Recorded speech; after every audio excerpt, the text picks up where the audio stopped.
انسانیت کی تاریخ میں جس نے انسان کو سب سے پہلے لباس دیا، یا سب سے پہلے انسان کو جس ہستی نے کپڑے پہنائے، آج وہ مجسم یہاں پر یروشلم میں شاہانہ داخلے کے وقت کھڑی ہوئی اور اپنے شاگردوں کو وہ بھیجتی ہے، اور مسیح خداوند کے شاگرد جاتے ہیں اور جا کر وہاں سے گدھی اور اس کے بچے کو بندھا پاتے ہیں، اور جب اس کو لاتے ہیں تو وہ انسان جس کو سب سے پہلے خدا نے، جو آج مجسم صورت میں ان کے درمیان کھڑا ہے، لباس پہننا سکھایا تھا، لباس دیا تھا، وہ اس گدھی کے بچے کے اوپر اپنے کپڑے اتار کر بچھا دیتے ہیں، اس کے رستے میں کپڑے بچھا دیتے ہیں،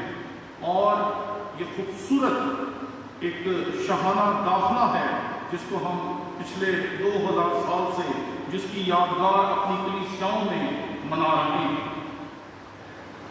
آج سے 2000 سال پہلے جب یہ واقعہ رونما ہو رہا تھا تو اس وقت خدا کے نزدیک سب سے اہم چیز کیا تھی، اس کی طرف میں آپ کی توجہ دلوانا چاہتا ہوں۔ جب ہم اس حوالے کو پڑھتے ہیں تو یہاں پر لکھا ہے کہ مسیح خداوند جب ان کو گدھی کا بچہ لینے کے لیے بھیجتے ہیں تو وہ کہتے ہیں کہ اگر کوئی تم سے کچھ کہے تو کہنا کہ خداوند کو ان کی ضرورت ہے۔ ہمارا خدا جو ہے وہ بہت فوکس ہو کے کام کرتا ہے، ہم انسان ہیں، ہم بھی فوکس ہو جاتے ہیں۔ کئی دفعہ جو چیز خریدنے کے لیے بازار جاتے ہیں اس کے علاوہ سینکڑوں اور چیزیں خرید کے واپس آ جاتے ہیں، کیونکہ ہمارا فوکس جو ہے وہ بڑی جلدی ڈی فوکس ہو جاتا ہے۔ لیکن خدا، جب میں اس حوالے کو کل رات پڑھ رہا تھا تو آپ یقین مانیں کہ میرے جو جسم تھا وہ ہل کے رہ گیا، کہ یہاں پر لکھا ہے یرمیا اس کا پہلا باب اس کی باریاں ہے، میں اپنے کلام کو پورا کرنے کے لیے بیدار رہتا ہوں، میں اپنے کلام کو پورا کرنے کے لیے بیدار رہتا ہوں۔ خدا کے لیے آج سے 2000 سال پہلے سب سے اہم چیز یہ تھی کہ نبوتوں کی تکمیل کی جائے، وہ نبوتیں جو یسایہ اور زکریا دونوں نبیوں کے وسیلے سے کی گئیں اور جن کو ملا کر متی نے یہاں پر ہمارے لیے تحریر کیا، خدا نے ان دونوں نبوتوں کی تکمیل کرنی تھی، اور ان دونوں نبوتوں کی تکمیل کے لیے لازم تھا کہ ایک گدھی کا بچہ لایا جائے، اور ان نبوتوں کی تکمیل کرتے ہوئے خدا دراصل بنی اسرائیل کے ذہنوں کو صاف کر رہا تھا۔ ہزاروں سال سے وہ شریعت کے عالم کہلاتے تھے، جنہوں نے بہت بڑی بڑی بحثیں کی۔ بہت سال پہلے جب میں گجرانوالہ تھیولوجیکل سیمینری کا اسٹوڈنٹ تھا تو وہاں پر ہمیں کتاب دیکھنے کو ملی جو 16 جلدوں پہ مشتمل ہے، بہت بڑی کتاب جس کی بہت سے والیومز ہیں۔ تو میں نے اس کی ایک جلد پڑھنا شروع کی تو اس کی پہلی جلد پہ لکھا تھا کہ ربی آئے اور بیٹھے اور اس بات پہ گفتگو شروع ہوئی، اور پھر وہ بحث کرتے جا رہے، اور جب میں 600 صفحے پہ پہنچا تھا کہ بحث کہیں نہیں پہنچا، تو وہ کلام پر اتنی زیادہ بحث اور اتنی زیادہ غور و خوض کرنے والے اور اتنا زیادہ کلام مقدس کو پڑھنے والے لوگ، لیکن انہوں نے اپنے ذہنوں میں اور اپنے لوگوں کے ذہنوں میں جو مسیح کی تصویر بنا رکھی تھی، آج کے دن خدا اس تصویر کو درست کرنا چاہتا ہے۔ جب شاہانہ داخلے کے ساتھ اس کے شاگرد اور دیگر یہودی مسیح خداوند کو لے کر یروشلم میں جا رہے تھے تو وہ یہ سوچ رہے تھے کہ بس اب رومی دور ختم ہونے والا، مسیح خداوند وہاں پر جا کر بغاوت کا آغاز کریں گے اور تلوار کے ساتھ سب رومی سپاہیوں کو قتل کر دیں گے، اور تمام جو وہاں پر رومی لوگ ہیں اور جو یہودیوں کے اوپر مظالم کرنے والے لوگ ہیں وہ وہاں سے بھاگ جائیں گے، ختم ہو جائیں گے، اور مسیح جو ہے، جو ان کی امیدوں کا مرکز تھا، وہ وہاں پر اپنا تخت قائم کرے گا. لیکن اگر آپ اس حوالے کو دیکھیں تو یہاں پر لکھا ہے سیون کی بیٹی سے کہو کہ دیکھ تیرا بیٹا تیرا بادشاہ تیرے پاس آتا ہے، وہ حلیم ہے اور گدھے پر سوار ہے، بلکہ لاڈو کے بچے پر. قدیم دور میں گدھے پر بیٹھ کے جانا صلح کرنے کے لیے جانے کی علامت سمجھی جاتی تھی. مسیح خداوند جب گدھے پر بیٹھ کر یروشلم میں داخل ہو رہے ہوں گے تو وہاں جو لوگ ان روایات کو سمجھتے ہوں گے انہیں یہ بات سمجھ آ گئی، بھئی یہ تو وہ مسیح ہی نہیں ہے جس کے ہم منتظر ہیں، یہ تو وہ مسیح نہیں ہے جس کا ہم انتظار کر رہے ہیں، جس نے تلوار چلانی تھی، جس نے رومیوں کو قتل کرنا تھا، جس نے اسرائیل کے دشمنوں کو تہہ تیہ کر دینا تھا، یہ تو وہ ہے ہی نہیں. کیونکہ ان کے ذہن میں یہ منظر کشی کی گئی تھی جو یہودی ربیوں نے سینکڑوں سالوں سے کی تھی، اور وہ یہ سمجھتے تھے کہ اب جو مسیح آئے گا یا جس کو وہ عبرانی زبان کی وجہ سے مسیح کہتے ہیں، وہ آ کر تمام یہودیوں کے مخالفین کو اس دنیا سے صفحہ ہستی سے مٹا ڈالے. لیکن ایسا نہیں، کیونکہ یہاں جو داخل ہو رہا ہے وہ گدھے کے بچے پہ سوار ہے، اور وہ اس بات کی علامت ہے کہ میں تو صلح کے لیے آیا ہوں اور میں سلامتی کے لیے آیا ہوں. اور اگر عیسائیہ کی روشنی میں کہیں تو وہ سلامتی کا شہزادہ ہے.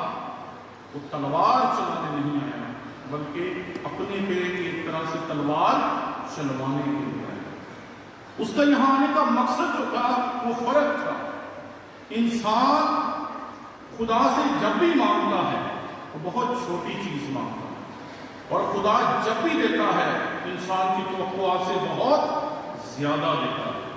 اگر آپ لازر کے واقعے کو یاد کریں تو اس کی بہنیں جو ہیں وہ خدا سے صرف اتنا سا مانگتی ہیں کہ ہمارا بھائی بیمار ہے، خداوند تو اس کے لیے دعا کر، یا آ کر اس کے لیے اس پہ ہاتھ رکھ کے دعا کر تاکہ وہ شفا پا جائے. لیکن مسیح خداوند ایسا نہیں کرتا. مسیح خداوند وہی رہتے ہیں، وہ مر جاتا ہے، 1 2 3 جب 3 دن گزر جاتے ہیں پھر سفر شروع کرتا ہے. جب وہاں پہنچتا ہے تو مسیح خداوند کی جو بہنوں کی طرح پیار کرنے والی عورتیں تھیں، مارتھا اور مریم، وہ اسے کہتی ہیں کہ تم نے اتنا ٹائم گزار دیا. تو مسیح خداوند کہتے ہیں مجھے دکھاؤ اسے کہاں دفن کیا. یہودی روایت تھی کہ جس دن وہ مردے کو زندہ کرتے تھے اس کے جسم پہ خوشبوئیں لگاتے تھے جو کہ کیمیکلز تھے، اور ان کیمیکلز کا مقصد یہ تھا کہ ہڈیوں سے جو جسم ہے وہ علیحدہ ہو جائے، گوشت علیحدہ ہو جائے، گل سڑ جائے، اور وہ ہڈیوں کو جمع کر کے سنبھال سکیں. کیونکہ مصری جو تھے وہ پورا جسم سنبھالتے تھے اور یہودی جو تھے وہ صرف ہڈیاں سنبھالتے تھے. یہودی پورا جسم نہیں سنبھالتے تھے، اس لیے یہودی جسے کرتے تھے اسے امبالمنٹ کہتے ہیں، اور مصری جو کرتے تھے اس کو ممیفیکیشن کہتے ہیں. تو انہوں نے چونکہ اس کے اوپر اس طرح کے کیمیکلز لگائے تھے، خوشبوئیں لگائی تھی جس سے جسم جلدی سے گڑنا اور سڑنا شروع ہو جاتا. اور پھر پہلے دن کے بعد وہ تیسرے دن دوبارہ جاتے ہیں اور خواتین جا کر خوشبوئیں لگاتی ہیں. اور یہی آپ کو یاد آ جانا چاہیے وہ صبح جب عورتیں مسیح خداوند کے جسم کو بھی خوشبوئیں لگانے کے لیے قبر پر گئی تھی. جب مریم اور مارتھا اپنے بھائی کی قبر پر گئی ہوں گی تو انہیں دیکھا ہوگا کہ اس کے جسم کے گلنے سڑنے کا جو عمل ہے وہ شروع ہو چکا. تو انہوں نے کہا اس سے تو وہ بدبو آتی ہے، اب ہم وہاں جا کے کیا کریں گے. تو پھر مسیح خداوند وہاں جا کر جب حکم دیتا ہے تو اسے مردوں میں سے زندہ کرنا. جیسے اس کی بہنیں صرف بیماری سے شفا مانگ رہی تھی، لیکن اس نے انہیں 3 دن کے مردے کو چوتھے دن زندہ کر دیا، اور اتنا بڑا جو ان کے لیے واقعہ تھا خدا نے کر دیا. اسی طریقے سے بنی اسرائیل جو تھے وہ صرف رومی سپاہیوں سے مخلصی چاہتے تھے اور اپنی حکومت کو قائم کرنا چاہتے تھے، لیکن اپنی حقیقی کمی، اپنی حقیقی ضرورت، اپنی حقیقی خامی جو کہ گناہ ہے اس کا علاج وہ نہیں کر سکتے تھے، لیکن مسیح خداوند ان کی اس چھوٹی خواہش کو پورا کرنے نہیں آیا، بلکہ ان کو وہ برکت دینے کے لیے آیا تھا جو دنیا کے پہلے آدم سے لے کر آخری آدم تک کے لیے ہے۔ جو شخص اس دنیا میں آخری آئے گا وہ اس کے لیے بھی اپنی جان دینے کے لیے وہاں جا رہا۔ اس لیے جب یہ نبوت پوری ہوتی تو اس نبوت کی جو تکمیل ہے وہ دراصل ثابت کرتی ہے کہ جو یروشلم میں اس وقت داخل ہو رہا ہے وہ جنگ کرنے نہیں بلکہ صلح کا پیغام سنانے کے لیے جا رہا ہے۔ تو 2000 سال پہلے کا یہ واقعہ خدا کے لیے اس طرح سے عام ہے، لیکن یہاں پر ایک اور بڑی گروہ ہمیں دکھائی دیتی ہے جو کہ عام لوگوں کی گروہ ہے۔ ان کے لیے بھی بہت سی چیزیں اہم تھیں۔ ان کے لیے بہت اہم تھا کہ بادشاہ داخل ہو رہا ہے، اس کا شاہانہ استقبال ہونا چاہیے، اس کے رستے میں کپڑے بچھانے چاہیے، اس کے جانور کے اوپر کپڑے بچھانے چاہیے، کیونکہ جب بھی کوئی بادشاہ بیٹھتا تھا اس کے لیے گھوڑے پہ زین کو تانا جاتا تھا اور اس کے اوپر بادشاہ بیٹھتا تھا، لیکن یہ بادشاہ گدھے پہ بیٹھنے لگا تھا۔ انہوں نے گدھے کے اوپر اپنے کپڑے ڈالے، گدھے کے رستے میں اپنے کپڑے ڈالے، اور یوحنا رسول ہمیں بتاتا ہے کہ انہوں نے وہاں سے کھجور کی ڈالیاں توڑی اور اس کو لہرا لہرا کر نعرے لگانے لگے۔ بھیڑ کے لیے یہ ضروری تھا کہ وہ رومیوں کو احساس دلائیں کہ ہمارا بادشاہ آ گیا، ہمیں چھڑانے والا آ گیا ہے، تمہیں ختم کرنے والا آ گیا ہے، تمہیں تباہ کرنے والا آ گیا ہے، اور وہ یہ کرنا شروع کر دیا۔ خدا کے لیے ضروری تھا کہ نبوتیں پوری ہوں، خدا کے لیے ضروری تھا کہ لوگ حقیقی طور پہ مسیح خداوند کو جان سکیں، لیکن لوگوں کے لیے کیا ضروری ہے؟ لوگ نعرے لگا رہے ہیں ابن داؤد کو پوشنا۔ شنا کا مطلب ہوتا ہے، پوشنا کا مطلب ہوتا ہے خداوند نجات بخشے یا نجات بخشے یا معاف کر دے۔ تو وہ خداوند کے حضور کہہ رہے تھے کہ ابن داؤد ہم کو بچا لے، ہم کو نجات بخش، اور مبارک ہے وہ جو خداوند کے نام میں آتا ہے، اور آگ میں بالا پر پوشنا۔ وہ نعرے لگا رہے ہیں، اور نعرے لگا کر وہ اپنے مخالفین کو چڑھا رہے ہیں۔ آپ جانتے ہیں کہ یہاں پر آگے جا کر مسیح خداوند کے جو شاگرد ہیں ان کی وجہ سے مسیح خداوند کو جو مخالفین ہیں آگے کہتے ہیں کہ کیا تجھے لگتا نہیں کہ یہ زیادہ شور مچا رہے ہیں؟ ان کو چپ کروا، ان کو خاموش کر۔ اصل میں سمجھنے کی بات یہ ہے کہ کئی دفعہ آپ کام درست کر رہے ہوتے ہیں لیکن کبھی کبھی اس کام کو کرنے کی نیت درست نہیں ہوتی۔ اب یہ لوگ جو باتیں کہہ رہے تھے، جو نعرے لگا رہے تھے، جو کلام میں سے جو باتیں مسیح خداوند کے لیے اپنی زبان سے ادا کر رہے تھے، وہ باتیں غلط نہیں تھیں، وہ نجات دینے کے لیے آیا تھا، کیونکہ اس کے بارے میں خداوند کا کلام بالکل واضح طور پر بتاتا ہے کہ کیونکہ خدا نے دنیا سے ایسی محبت رکھی کہ اس نے اپنا اکلوتا بیٹا بخش دیا تاکہ جو کوئی اس پر ایمان لائے ہلاک نہ ہو بلکہ ہمیشہ کی زندگی۔ وہ درست کہہ رہے تھے کہ ابن داؤد انہیں گناہوں سے معافی دے سکتا ہے، ان کے گناہوں سے ان کو آزاد کر سکتا ہے، اور مسیح خداوند نے اپنی پوری زندگی میں بے شمار لوگوں کو کہا کہ جا تیرے گناہ معاف ہوئے، آئندہ سے گناہ نہ ہو۔ وہ درست دعا کر رہے تھے، لیکن مقصد غلط تھا جو ان کے ذہن میں۔ مقصد یہ نہیں تھا کہ اپنے گناہ معاف کروائے گئے، مقصد یہ تھا کہ مسیح یسوع کو تیش ملایا جائے، مسیح یسوع کو یہ احساس دلایا جائے کہ وقت ہے کہ تو کچل کے رکھ دے اسرائیل کے دشمنوں۔ وہ اس بات کو سمجھ ہی نہیں سکتے تھے کہ مسیح خداوند اس دنیا میں موجود ہر قوم، ہر نسل، ہر قبیلے کے ہر ایک آدمی کے لیے اپنی جان دینے کے لیے آیا۔ وہ سمجھ رہے تھے کہ ہم خدا کی چنی ہوئی قوم ہیں، ہم برگزیدہ لوگ ہیں، ہم خدا کی وہ نسل ہیں جنہیں خدا نے چن لیا، ہمارے علاوہ کوئی اور انسان اس قابل ہی نہیں ہے کہ خدا اسے نجات دے سکے۔ ان کی سمجھ کو درست کرنا بہت ضروری تھا، ان کی جو انڈرسٹینڈنگ ان کے ذہن میں ان کے استادوں نے، ان کے رویوں نے بھر رکھی تھی، اس کو درست کرنا بہت ضروری تھا، کیونکہ ان کا مقصد درست تھا۔ اپنے مطابق یہودیوں کی